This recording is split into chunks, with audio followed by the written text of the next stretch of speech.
तो ये इमेजिन करो कि आप एक क्रूज शिप बोर्ड करते हैं और वो क्रूज शिप पे आप जा रहे हैं एक वेकेशन पे जो आपने बहुत महीनों से प्लान किया है।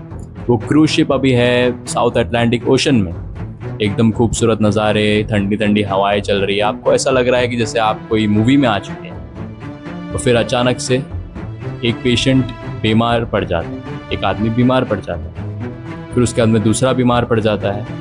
और जब तक कोई कुछ कर पाता, कोई कुछ समझ पाता कि ये क्या हुआ, ये अचानक से क्या हो गया शिप पे, उसके पहले 3 लोग की मौत हो गई और 14 कंट्रीज अलर्ट हो गई इस चीज़ के बाद में।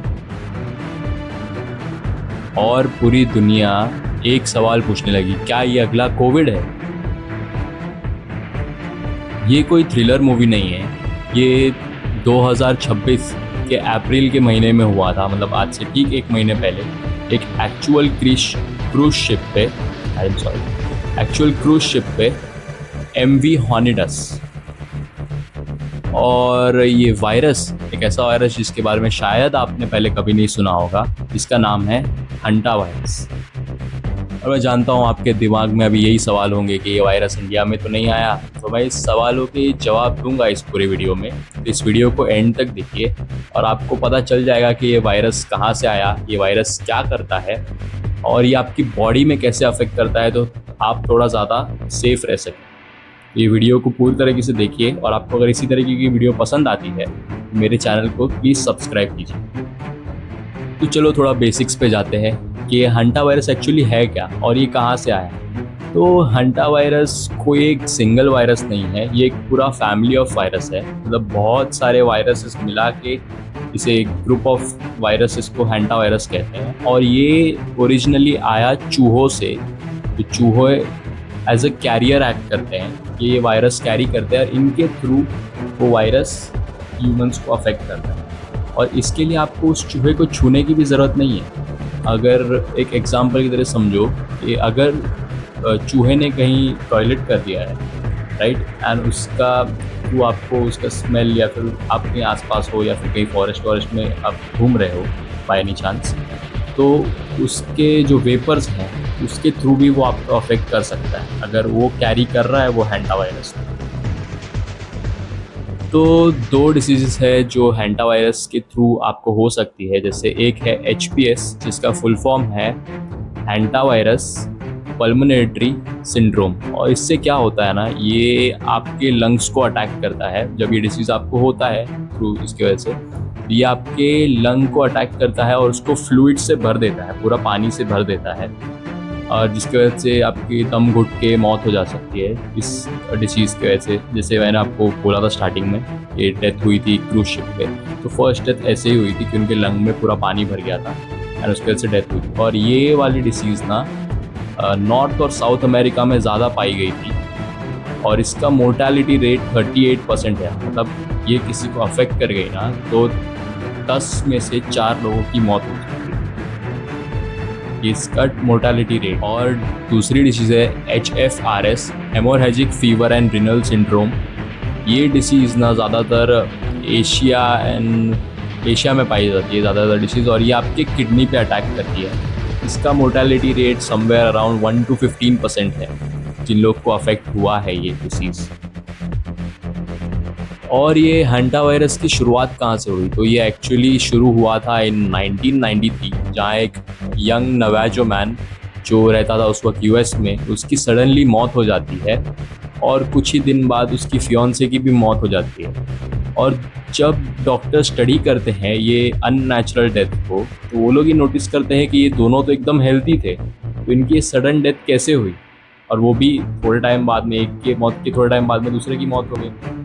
ये तो पूरी इन्वेस्टिगेशन के बाद में डॉक्टर्स को पता चला कि इनको एक अननोन वायरस हुआ है जो कोई माउस के थ्रू इन्हें ट्रांसमिट हुआ है और जिसकी वजह से इन्हें अफेक्ट हुआ और एक से दूसरे को अफेक्ट हुआ और ऐसे इनकी डेथ हुई।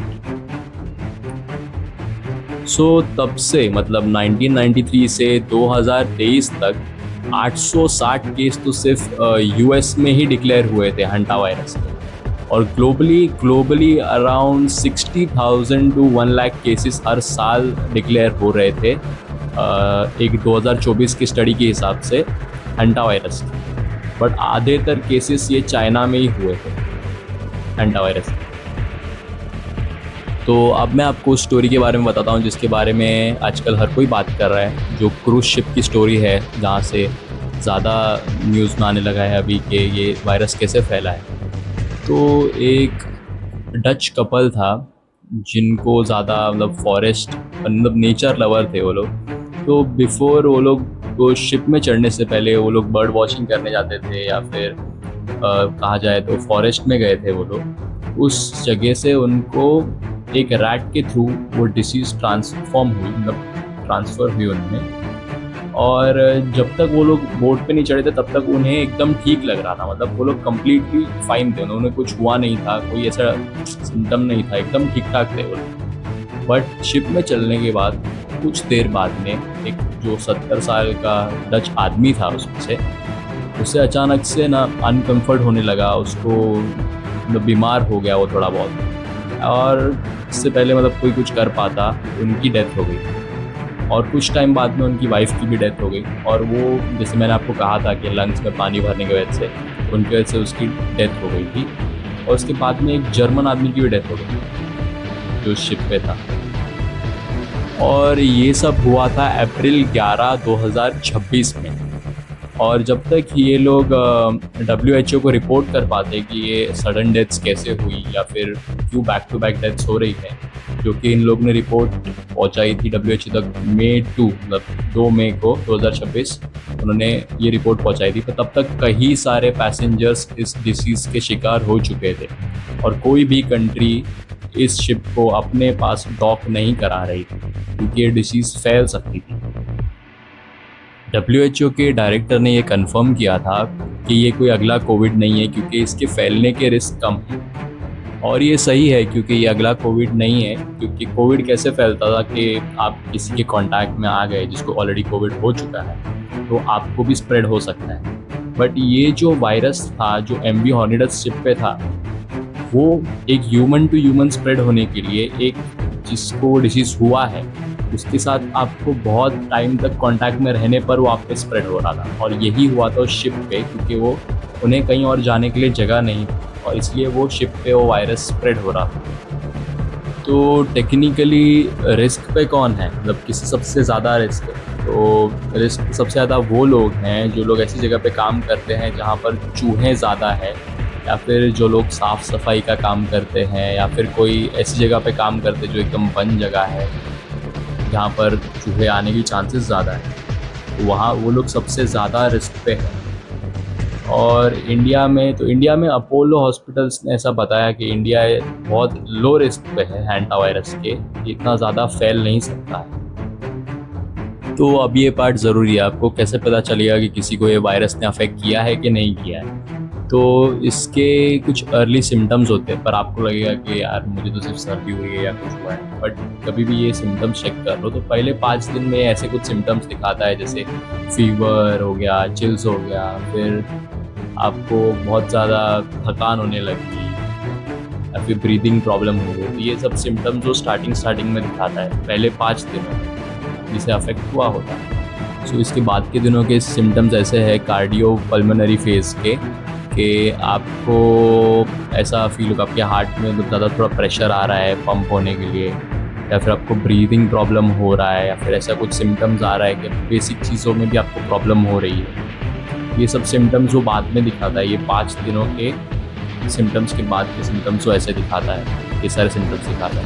सो अभी पार्ट है कि इस चीज़ को तुम अवॉइड कैसे कर सकते हो।